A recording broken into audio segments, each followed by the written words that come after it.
மேல் ஒருவரும் இல்லையே, எல்லோருக்கும் மேலாக உயர்ந்தவர். உமக்கு மேல் ஒருவரும் இல்லையே.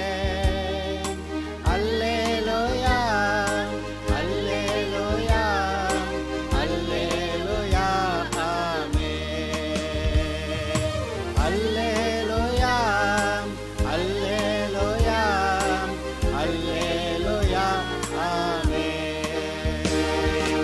ஒருவரால் சிருஷ்டிக்கப்படாமலே தாமாக என்றென்றும் இருப்பவர் ஒருவர். சரி, இன்றைக்கு முக்கியமான சில அறிக்கைகளை செய்ய போகிறோம். என்ன அறிக்கை அப்படின்னாக்க, உங்கள் பிள்ளைகளை பற்றிய அறிக்கை. பெற்றோருக்கு பிள்ளைகள் மிக மிக முக்கியம். பிள்ளை பிறக்க கொஞ்சம் டிலே ஆயிடுச்சுன்னா கூட ஊரில் இருக்க எல்லாரும் கேட்டுருவாங்க, பிள்ளை இல்லையா, பிள்ளை இல்லையா, பிள்ளை பிள்ளை இல்லையா, பிள்ளை என்ன விசேஷம். அடுத்து இந்த பெற்றோருமே ஜெபிக்க ஆரம்பிச்சிருவாங்க, ஆண்டவரே பிள்ளை வேணும், பிள்ளை வேணும். ரைட், பிள்ளையை கர்த்தர் கொடுத்துட்டாரு. பிள்ளையை எப்படி வளர்க்கிறீர்கள்? பிள்ளை வந்துருச்சு, பிள்ளையெல்லாம் பார்த்துக்க நேரம் இல்லை, 2 வேலைக்காரமாக போடு பார்த்துக்க. அதுக்கு எதுக்கு உங்களுக்கு பிள்ளை? அதான் வேலைக்காரமாக பார்த்துக்கிறத, அது பிள்ளை பார்த்து அது பார்த்துக்கட்டும். பிள்ளைகளை நீங்கள் பார்க்க வேண்டும். ஐயோ நான் வேலைக்கு போகணும், சம்பாதிக்கணும், பிள்ளைக்காக தான் சம்பாதிக்க போகிறேன். அது சரி, பிள்ளைக்காக சம்பாரித்து கடைசியில் பிள்ளையை கைவிட்டுருவீங்க, சம்பாத்தியம் மட்டும் இருக்கும். ஒரு 2 வருஷம் 3 வருஷம் 4 வருஷம் 5 வருஷம் லீவ் போட்டுட்டு, சம்பளம் இல்லாத லீவ் கூட போட்டுட்டு பிள்ளையை கவனிக்கணும். பிள்ளை யாரோ வளர்த்தாக்க அவங்கள மாதிரி தான் பேசும், அவங்கள மாதிரி கெட்ட வார்த்தை பேசும், அவங்கள மாதிரி கோபப்படும், எரிச்சல் படும். அதனால் பிள்ளைகளை தாய் இருந்து வளர்க்கணும். தாய்க்கு முடியல, தகப்பன் இருந்து வளர்க்கணும். இது என்ன அங்கே புது கதையாக இருக்குது? ஆமாம், அப்படி தான் உங்களுக்கு தோணும். ஆனால் பெற்றோர் தான் வளர்க்க வேண்டும். அப்போது தான் பிள்ளைகள் ஒழுங்காக இருப்பார்கள், கர்த்தருக்கு பிரியமாக வளர்க்க முடியும், சந்தோஷமாக வாழ்வார்கள், நீங்களும் மன நிம்மதியாக இருப்பீர்கள். சொல்லலாம், என் பிள்ளைகள் என் பந்தியை சுற்றிலும் ஒலிவ மர கன்றுகளைப் போல் இருப்பார்கள். இது ஒரு வாக்கு தத்தம் கர்த்தர் கொடுத்திருக்கார். உன் பிள்ளைகள் உன் பந்தியை சுற்றிலும் ஒலிவ மர கன்றுகளைப் போல இருப்பார்கள். கர்த்தருடைய வாக்கு தத்தம் இது. அதனால் அடிக்கடி இதை சொல்லுங்க, வீட்டில் சொல்லுங்க, என் பிள்ளைகள் என் பந்தியை சுற்றிலும் ஒலிவ மர கன்றுகளைப் போல இருப்பார்கள். அடுத்தது பாருங்க, இன்னொரு காரிய கர்த்தர் சொல்றாரு, நீ உன் பிள்ளைகளின் பிள்ளைகளையும் இஸ்ரவேலுக்கு உண்டாகும் சமாதானத்தையும் காண்பாய். சொல்லலாம், நான் என் பிள்ளைகளின் பிள்ளைகளையும் இஸ்ரவேலுக்கு உண்டாகும் சமாதானத்தையும் காண்பேன். என் பிள்ளைகளின் பிள்ளைகளை நான் காண்பேன்.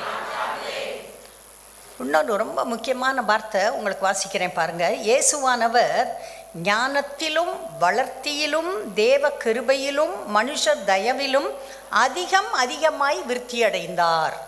இதை நீங்கள் உங்கள் பிள்ளைகளுக்கிட்ட தலையில் கையை வச்சு சொல்லணும். இயேசு வளர்ந்தது போல் என் பிள்ளை வளரும்னு விசுவாசிக்கணும், சொல்லணும். தினம் பிள்ளைகளுடைய தலையில் கையை வச்சு வார்த்தைகளை சொல்லுங்கள். எங்கே சொல்லுங்கள்? இயேசுவானவர் ஞானத்திலும் வளர்த்தியிலும் தேவ கிருபையிலும் மனுஷ தயவிலும் அதிகமாய் விருத்தியடைந்தது போல என் பிள்ளைகளும் அதிகமாய் விருத்தி அடைவார்கள். அடுத்து கர்த்தர் சொல்கிறாரு, கர்த்தருக்கு பயந்து அவருடைய வழிகளில் அவருடைய கட்டளைகளில் மிகவும் பிரியமாயிருக்கிற மனுஷன் பாக்கியவான். அவன் சந்ததி பூமியில் பலத்திற்கும் செம்மையானவர்களின் வம்சம் ஆசீர்வதிக்கப்படும். எங்க சொல்லுங்க பார்க்கலாம். நான் கர்த்தருக்கு பயந்து அவருடைய கட்டளைகளில் மிகவும் பிரியமாய் இருக்கிறேன்.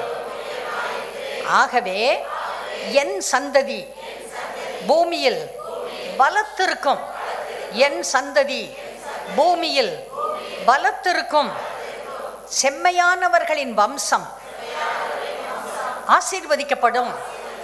நான் செம்மையானவன், என் வம்சம் ஆசீர்வதிக்கப்படும். அடுத்தது பாருங்க, கர்த்தர் சொல்றாரு, கர்த்தர் உங்களையும் உங்கள் பிள்ளைகளையும் வர்த்திக்க பண்ணுவார். வானத்தையும் பூமியையும் படைத்த கர்த்தராலே நீங்கள் ஆசீர்வதிக்கப்பட்டவர்கள். சொல்லலாம், கர்த்தர் என்னையும் என் பிள்ளைகளையும் வர்த்திக்க பண்ணுவார். வர்த்திக்க பண்ணுவார். வானத்தையும் பூமியையும் படைத்த கர்த்தராலே நாங்கள் ஆசீர்வதிக்கப்பட்டவர்கள். நாங்கள் ஆசீர்வதிக்கப்பட்டவர்கள்.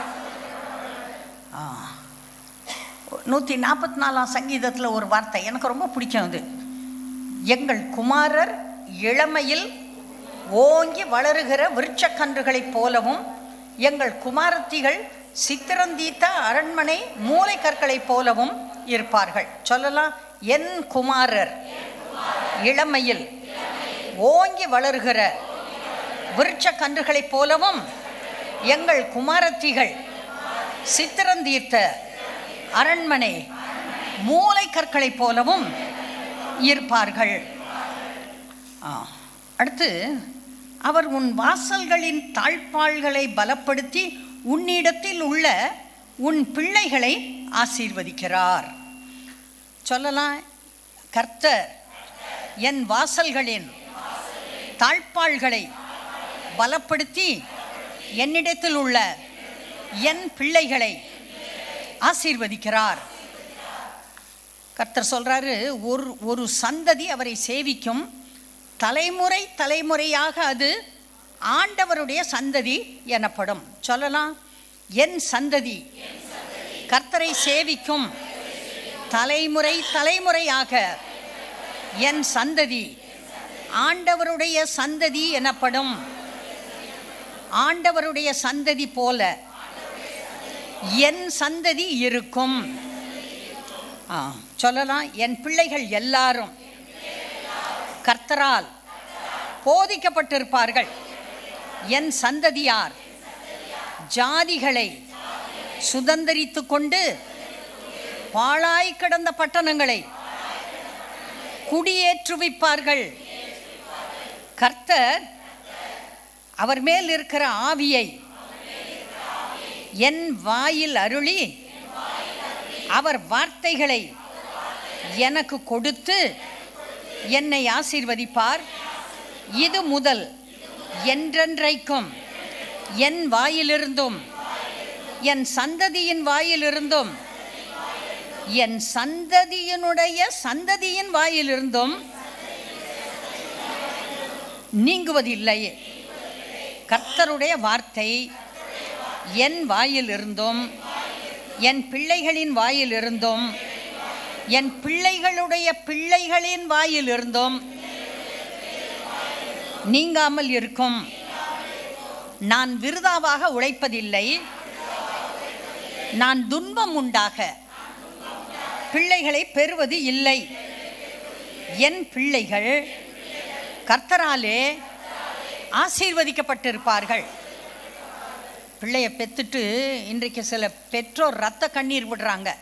ஏன் தான் இந்த பிள்ளையை பெத்தனோ தெரியல, இது எனக்கு பிறக்காமல் இருந்திருந்தால் நல்லா இருக்கும் அப்படின்னு சொல்கிறாங்க. துன்பம் உண்டாக அந்த பிள்ளைகளை வளர்த்துருக்கிறார்கள், ஒழுங்காக வளர்க்கலை. புலம்புறாங்க, கீழ்ப்படிய மாட்டேங்குது, அடங்க மாட்டேங்குது, சொன்ன பேச்சு கேட்க மாட்டேங்குது, ஒழுங்கீனமாக நடக்குது, எதுக்கும் அடங்க மாட்டேங்குது அப்படின்னு ரத்த கண்ணீர் விடுற பெற்றோர் எத்தனையோ பேர் இருக்காங்க. கர்த்தருடைய பிள்ளைகளை நடத்த வேண்டிய வழியிலே நடத்து. அவர்கள் அப்போது முதிர் வயது வரைக்கும் அதை கைவிடாது இருப்பார்கள். பிள்ளை அழகாக இருக்கணும் உண்மை, பிள்ளை நல்லா படிக்கணும் உண்மை, பிள்ளை நல்ல வேலைக்கு போகணும் உண்மை, பிள்ளை நல்லா சம்பாதிக்கணும் உண்மை, பிள்ளை நல்ல வீடு கட்டணும், கார் வாங்கணும், பைக் வாங்கணும், பிள்ளை சந்தோஷமாக ஓட்டணும், நல்லா ட்ரெஸ் பண்ணணும். கடைசியில் பிள்ளை நரகத்துக்கு போனால் பரவாயில்லையா? பிள்ளை பரலோகத்துக்கு வர வேண்டாமா? கர்த்தருடைய வழியில் நடத்தணும். பிள்ளை பைபிள் ஆசிச்சா, ஜெபம் பண்ணிச்சா, கோயிலுக்கு வந்துச்சா, டைமுக்கு வந்துச்சா, சர்ச்சில் நடக்கிற ப்ரோக்ராமில் கலந்துக்குதா, வீட்டில் பைபிள் வாசிக்குதா, ஜெபம் பண்ணுதா? சின்ன குழந்தையிலிருந்து அதை நீங்கள் பார்க்கணும். நீங்கள் அதை அப்போ வழி நடத்துனீங்கன்னா முதிர் வயது வரைக்கும் கைவிடாமல் இருக்கும்.